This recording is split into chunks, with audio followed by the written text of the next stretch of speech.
kadalasang eruption ng mga volcano ay kung saan may mga lumalabas na magma. No? Yung magma, ito yung bago galing sa ilalim at namumula yan kung gabi at nakikita nyo na talaga mainit. Yung nangyari po kahapon ay sanhi po yung pagsabog ng mga usok o steam dahil sa pagpapakulo ng tubig ulan na pumapasok sa crater at minsan nababara.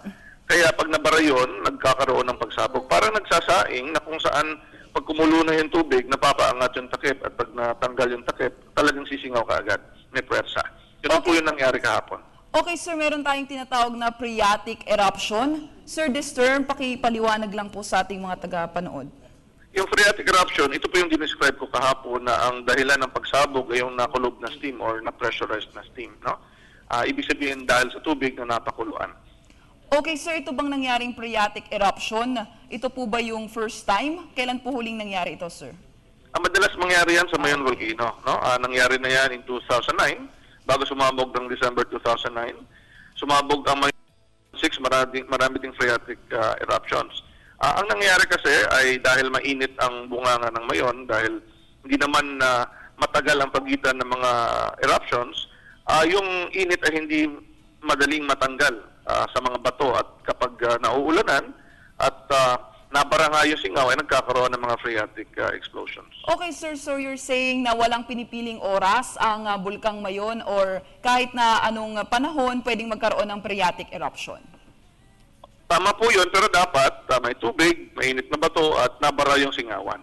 Okay, so, yun nga, hindi nga sigurado kung kailan mangyari yun. Okay, so sir, may kinalaman po ba yung init ng panahon sa nangyaring eruption kahapon?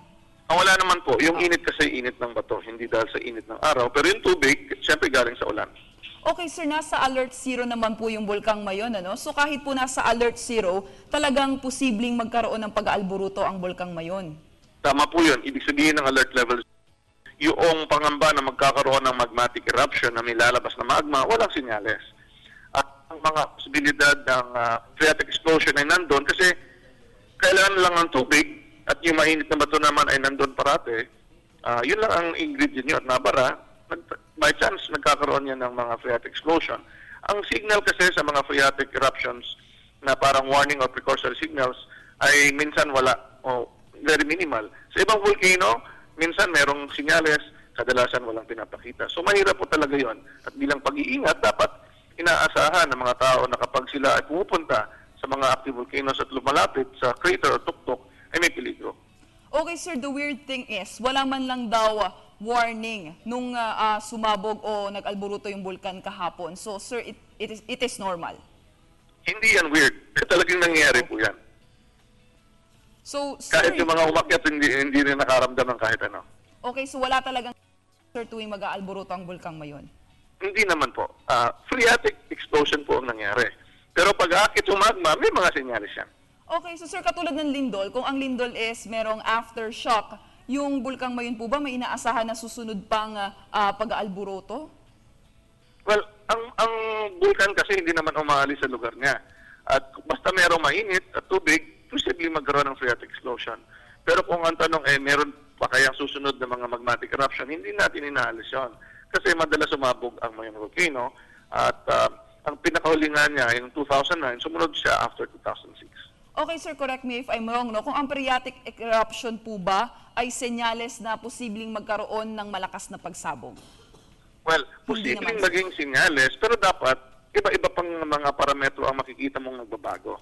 Hindi lang yan yung isang senyales. Pwede rin yan na ganyan lang. Sa mga nakaraang eruptions ng Mayon in 2009, may mga explosion months before. Ganon din sa 2006, months before or years ahead. So, hindi po natin may ugnay na kaagad-agad magkakaroon ng magmatic eruption. Ang ating gagawin, babantayan natin kung may mga changes sa mga ipapakita ng bulkan para mabigyan natin ng karampatang evaluation.